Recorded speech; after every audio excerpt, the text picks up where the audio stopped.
record to the computer. And we are recording. Okay. All right. Well, welcome and thank you each for attending this evening. We still have a couple minutes before we officially start, but I'm going to go ahead and recite the chant for opening the sutras. The Dharma is incomparably profound and minutely subtle. It's rarely encountered in hundreds of thousands of millions of kalpas. We can now see it, hear it, and hold it. May we understand the Tathagata's true meaning. Thank you. Not that I'm the Tathagata, but far away from it. But we still do that chant, don't we? I could start out by saying, thus I have heard, but then I would be talking to myself because I'm the one who's doing the talking. And that's an inside joke, Kim. Sutras always start with "thus I have heard." Right. So, anyway, I'm laughing at my own jokes. That's not funny. Although, who was it that got away with that? Johnny Carson got away with that, laughing at his own jokes a lot. You're old enough to remember Johnny Carson. Yes, unfortunately. Yeah, right. The alternative there. What's that? I said, she said, unfortunately, I said it beats the alternative. That's true. My grandfather hated Red Skelton. I thought Red Skelton was funny as hell, but my grandfather, you know why my grandfather hated it? Because he made fun of disabled people. He made fun of bums. And I that teaching stuck in me. I didn't hate Red Skelton, but I understood exactly what my grandfather was talking about. And he was a marvelous man, I'll tell you. My grandfather on my mother's side was a gem. Okay, anyway, set that aside. Tonight, I'd like to talk about something that is, I think, very important to us. And it has to do with identity and what happens when our identity is stripped from us. And what kind of things occur in that process. I'm getting this inspired. This is inspired by Viktor Frankl's book, Man's Search for Meaning. It's a very old text that I used to have a copy of, and I lost somewhere in one of my moves. And Daishin was generous enough to send me a copy of it right here. It's a larger version that I remember. The copy I had was a tiny little thing. It was 95 cents or something like that. This is probably worth much more than that. But now new, they cost like $15. It's amazing. But if you haven't heard, well, I'm going to say it anyway because we're recording this, and who knows who's going to watch it. Man's Search for Meaning is a gem of a book. It's historic. It's a book written by a psychiatrist, Viennese, how do you say it? Viennese guy from Vienna, who invented something he called logotherapy. Logotherapy translates as meaning therapy, and he was a prominent psychoanalyst, psychiatrist in his time. He was Jewish. And when the Germans took over, they arrested him and put him in a concentration camp called Auschwitz.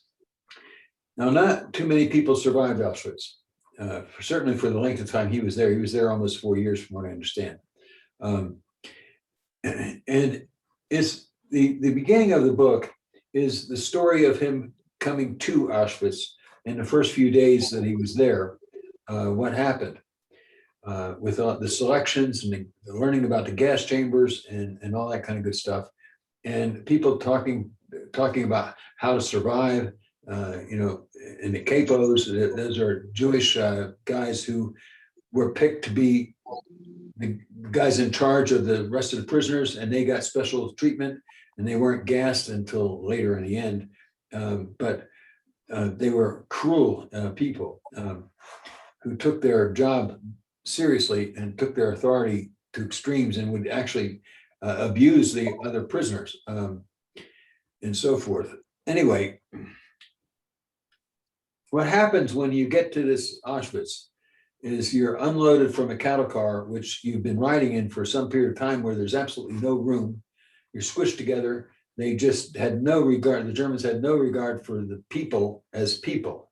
They thought of them as vermin, as rats, as mice, as, the ilk of the earth. And it didn't matter to them that they packed, 180 people into something in a space that could only hold 30 or 40 people. And you were just scrunched together, and they would drive this train all the way to Auschwitz, and you had no idea where you were going. And at that time, many people didn't know what concentration camps were. They thought they maybe they were going to do forced labor in some forced labor camps or something like that, but they ended up in Auschwitz. And when they arrived, they unloaded the cattle cars. By the way, if you're here in Las Cruces anytime, go down to El Paso. There's a Holocaust museum in El Paso where they actually have one of those cars and other memorabilia from the Holocaust itself. And you can actually see the car. And I believe, if I'm not mistaken, I think I even walked into it, even let you go in it, but I'm not, don't quote me on that. But it's quite an amazing experience to see this. But anyway, they unloaded, and immediately they would go through a selection process. And who knew what that was? The left side was take you to the gas chambers, the right side took you to surviving, at least temporarily. And the selector would select on the basis of how young you were, how strong you were, your bearing was, those kind of things. Anybody who was either elderly or obviously disabled would be put in the gas chamber line, and you didn't know that at the time. So you'd go off to the gas chamber, and they had printed on the side bathhouse, and so you thought you were going in for a shower, which was really welcomed, I understand, because you'd been in this cattle car for maybe days, pissed on, shit on, and all kinds of things. It was very bad. Anyway, you'd go into a thing, I actually gave you a bar of soap to share with others to continue the charade.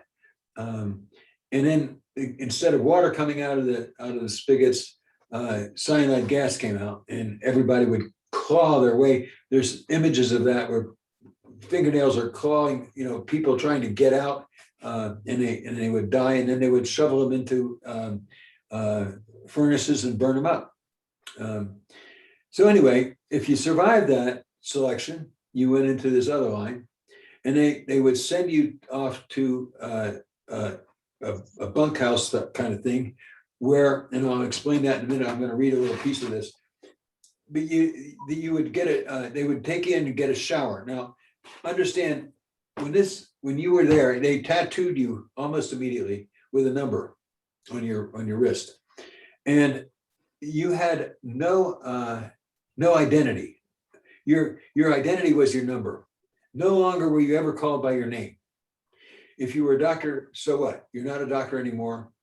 You're a dirty Jew. You're a piece of vermin. You don't have any identity at all. They would strip you of all your clothes, including your shoes, all the way down to nothing. You weren't allowed to have any jewelry, including your wedding rings or anything like that. All that was taken away from you. You were allowed to keep your shoes because you had to walk around and do work. But you get this cold ass shower. Now he got there in the autumn. It was cold, and they took a shower, and then they marched them outside, and they're standing butt naked outside with no towels, dripping wet, freezing their butts off, trying to avoid the next selection. So that's the context here, where where I'm going to begin to read a little bit of this book, just to kind of give you a sense of what I'm talking about.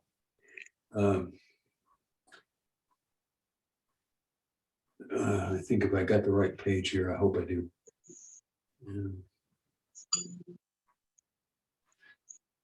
Maybe one page back. Yeah, here it is. Okay. He's talking about doctors and all the things that are happening to them in the camps, and how amazed he is at some of the things that happens. And he says, the medical men among us learned, first of all, textbooks tell lies. Textbooks tell lies. Somewhere it is said that man cannot exist without sleep for more than a stated number of hours. Quite wrong. I had been convinced that there were certain things I could not do. I could not sleep without this, or I could not live without that or the other. The first night in Auschwitz, we slept in beds which were constructed in tiers, one each, on each tier, measuring about 6.5 to 8 feet.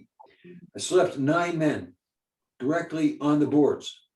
2 blankets were shared by each of the 9 men. We could, of course, lie only on our sides, crowded and huddled against each other, which had some advantages because of the bitter cold. Though it was forbidden to take shoes up into the bunks, some people did use them secretly as pillows, in spite of the fact that they were caked with mud. Otherwise, one's head had to rest on the crook of an almost dislocated arm. And yet we slept, and yet sleep came and brought oblivion and relief from pain for a few hours.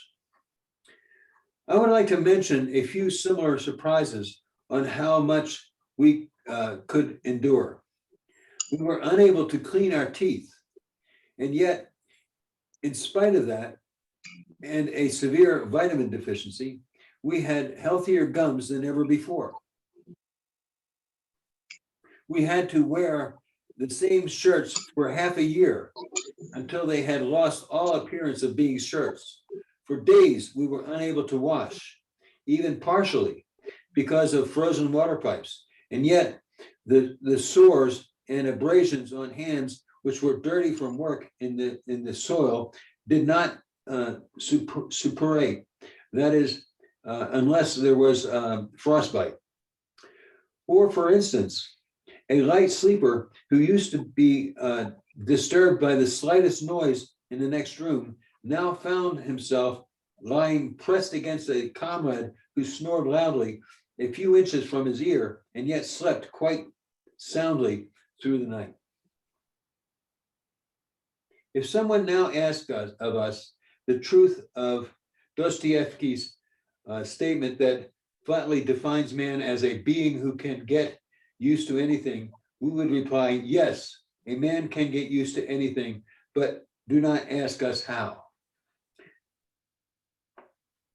Now, I'd like you for a moment to consider, to put yourself in that place. You're a person who has an identity, who thinks you're this or that, who has clothes, who has a degree on the wall, maybe a badge in some people's case, a rock sue, something that helps to identify you as the person you are, or at least the role you're playing. You have a wedding ring, maybe. You have certain kind of clothes. I have a Harley Davidson motorcycle. It says something about me. All those things help to define us in the world, create and maintain our identities. And what happens if they're all stripped away? Literally stripped away. You have nothing, absolutely nothing left that identifies you as anything other than a number. And then you're cast into this place where you're not allowed to do anything. You can get beaten or selected for gas chambering at any moment, at any time. The surprising fact is some survived. The surprising fact is, as he said, even without the amenities, even the most basic amenities, people actually thrived in some respects. Their gums got better. They didn't get infections. They survived. Now, it seems to me that in our culture today, we, I'm going to go off the deep end here, but we're kind of soft. We're so used to the amenities, so used to feeling like they're always going to be there, that we don't train ourselves or discipline ourselves or understand what our true humanity is. It seems to me our true humanity is not our clothes. It's not our titles. It's not our degrees. It's not our position. It's something else, our connection, perhaps, with other human beings. And we might consider making those connections regardless of the uniforms we have on or they have on, regardless of the identities that they believe they have and so on. Because all of those things are delusions. They're all just ideas, just concepts that we're adding to the basic fact of our humanity. And sometimes they separate us, don't they? I know that some people won't talk to other people because of their presumed identity. This whole idea of identity politics is there, and I'm not sure what to do with that. I don't know. I would like to see people as themselves, as a person, not a role they're playing or how they see themselves as one sex or another, or one race or another, or anything else, one religion or another. It doesn't matter to me. What matters to me is the heart of that person. But I think the other thing about this is that we don't often realize how fortunate we are. How I don't know what a better word is. I think it's how fortunate we are. My ex-wife and I, when we were together, we went back to Vietnam in 1986 or 7, one of those years, and took a tour with some other Vietnam veterans of Vietnam. And I got to tell you, it was an eye-opening experience for my wife at the time. She had no idea what true poverty was. We would step over bodies that were dead on the street and decaying because there were no services to pick up the bodies. We were in a hotel, it was called a hotel, but it had no toilet. It had a hole in the floor, and you were to step over, straddle the hole and pee in the hole. There were people that had their income for the month was like 50 cents, whereas a cup of soup might be 30 cents. And they were hungry, starving. It was really something. And what was brutally clear when we got back, it was around December time, and we had to go shopping for Christmas. And we went to this mall in Cleveland, and it was crowded with people, of course, doing Christmas shopping. And my wife at the time was stunned she overheard a couple of people arguing about what color shoes to buy, whether they were the right tone or not. And she had just left a place where people didn't have shoes, let alone choices like that. And it was like a shock to her.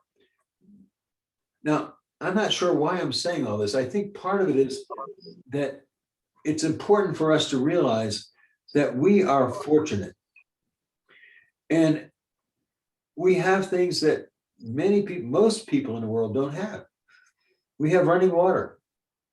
No, most people don't have running water. I mean, when you consider the large population of the world in big places like Africa and China and India, people don't have running water. There was a professional women's group called Zonta, and one of their main functions was to purchase and build wells for tribal women so that they could get water and not have to walk 30 miles or 20 miles or 15 miles to get it. We are so fortunate. It's almost shameful how much for granted we take this stuff, including our identities. We take for granted practically everything. And we've come to expect it, that we should have this, that, or the other thing, that we should have a house with a picket fence or something, that we should have a nice apartment or a big screen TV or some of those kinds of things, or a nice car. We should feel entitled to have those things. what rule is that? Where does that come from? You know, we're not entitled to anything except to live. And the question is, how are we going to do that together? From a Buddhist point of view, I think our role in life is to make life better for all concerned. That we have an obligation to improve the lives of others in some way or another, to follow that third pure precept, to bring about abundant good for all beings, not just some, not just the people we like, not just the people who are in positions of power who can do something for us, but all people, no matter what race, gender identity, or whatever it is however they define themselves. We need to see them as human beings that may be in need, that we can help. I think it's important to have reminders of how tenuous our status is, how easily it can be taken from us. And I think the pandemic has given us fair warning about that. How many families have been evicted? How many families are going hungry? They've lost their job, and we know from the data that many Americans live paycheck to paycheck, that they're only 2 paychecks away from eviction. That is a powerful thing to keep in mind, it seems to me, and a real motivation to do something about it, it seems to me. So from the point of view of the Order of Clear Mind Zen, and from Zen practice itself, I think it's our obligation to involve ourselves in some way to help others in this world. And even to bring up things that are uncomfortable like this. A reminder that people can be awful to one another, horrible. All right, I think that's enough of it. I want to open this up now to any thoughts or questions on this matter. I'm willing to engage in a dialogue. Who wants to say something? I do. Please do, then, Ken. All right. Here's my question on this. I sometimes struggle. Well, I struggle with a lot of things, but I struggle with dealing with the entitled. So I get an email telling me how offended they were because they made a call in for service, and we went to their house to ask them more questions. And don't we know what we're doing? And why would we need to do that? And I would say I get these about once every 2 weeks, of coming from a real place of entitlement. And I guess I kind of struggle sometimes in reaching back out to these people. I often don't, because my smart ass mouth would get the better of me. But I do struggle with that. What is it? How do you reach out to those who believe they're entitled? That's a darn good question. I think, because the being in the presence of someone who feels entitled can really irk me. You know, I don't like that sense of entitlement that some people have.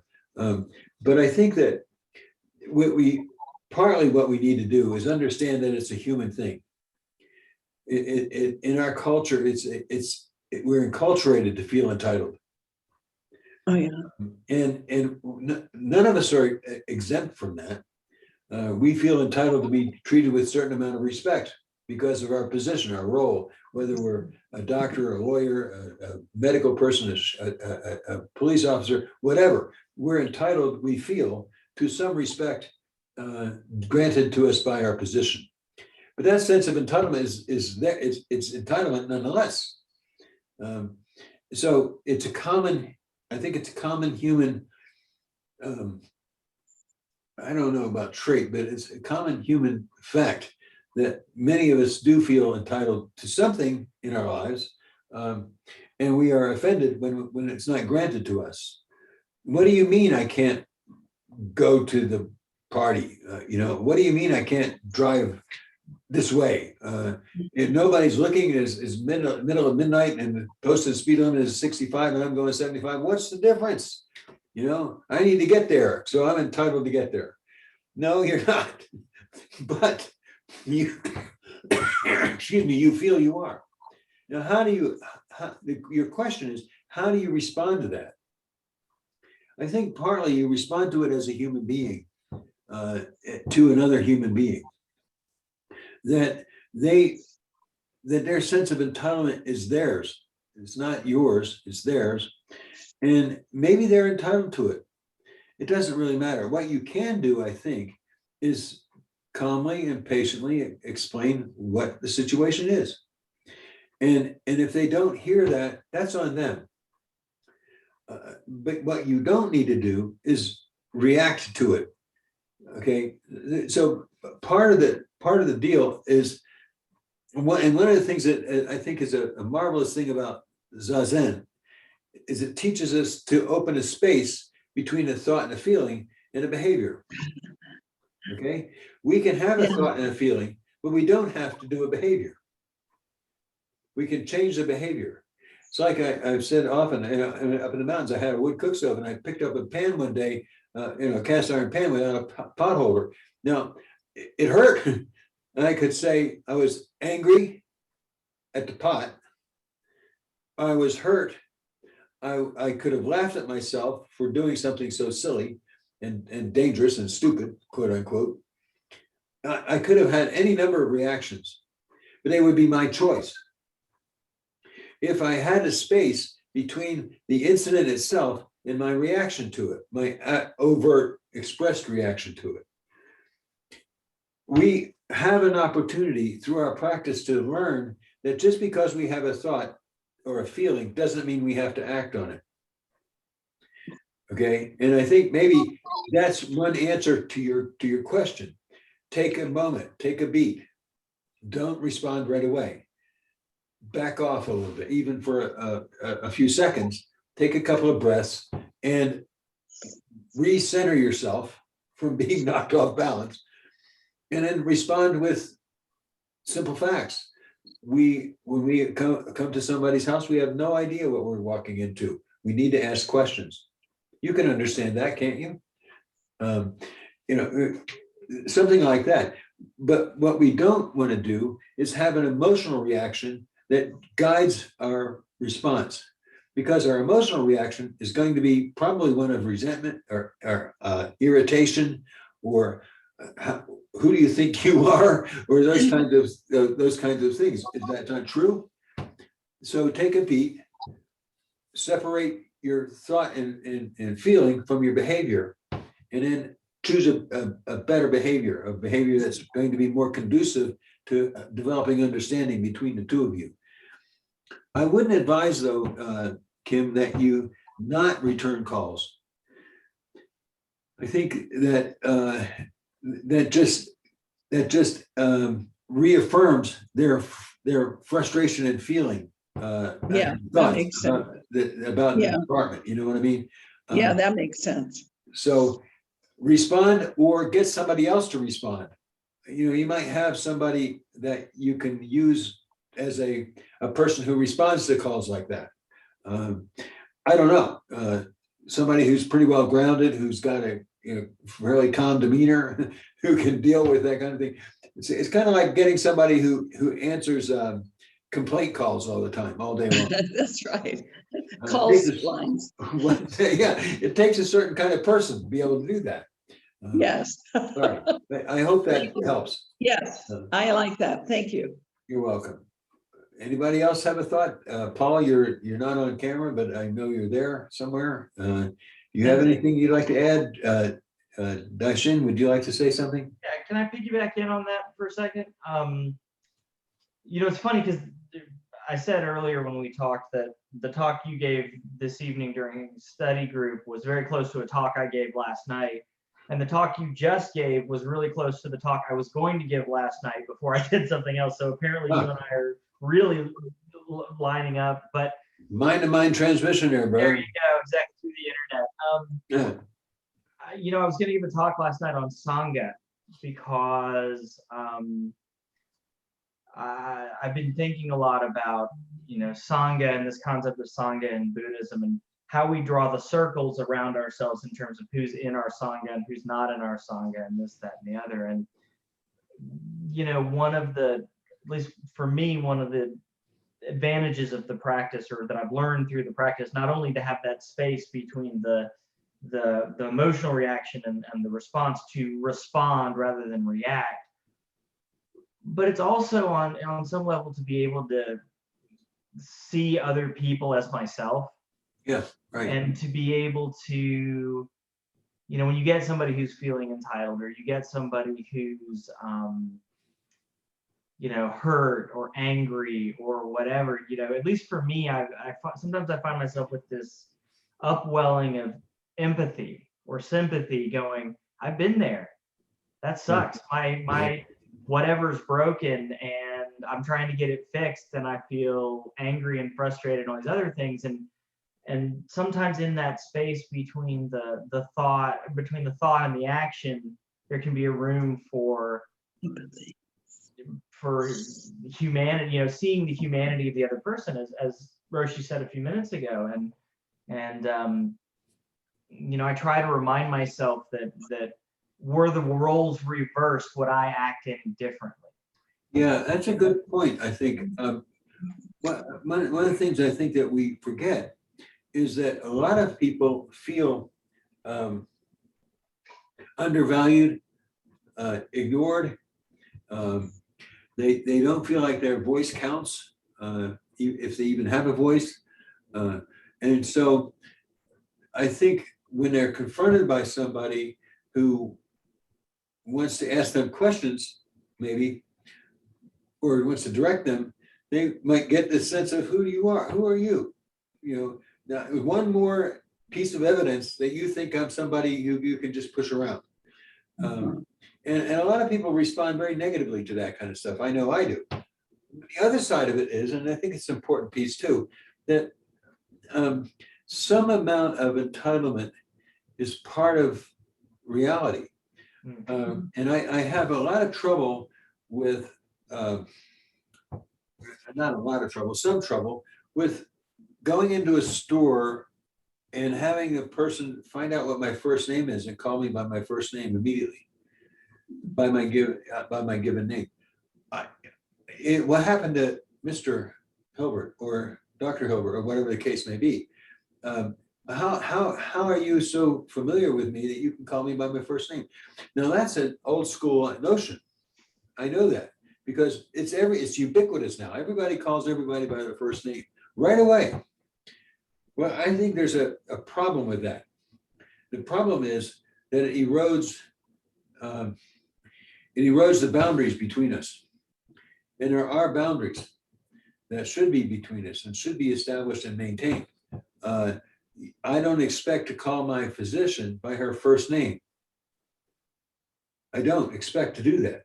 Now, or my professors, when I was in the doctoral program, I don't think it would be appropriate to call them by their first name and not call by professor or doctor or whatever the case may be. It's a question of respect. It's a question of etiquette. But it seems that lately we don't have that anymore.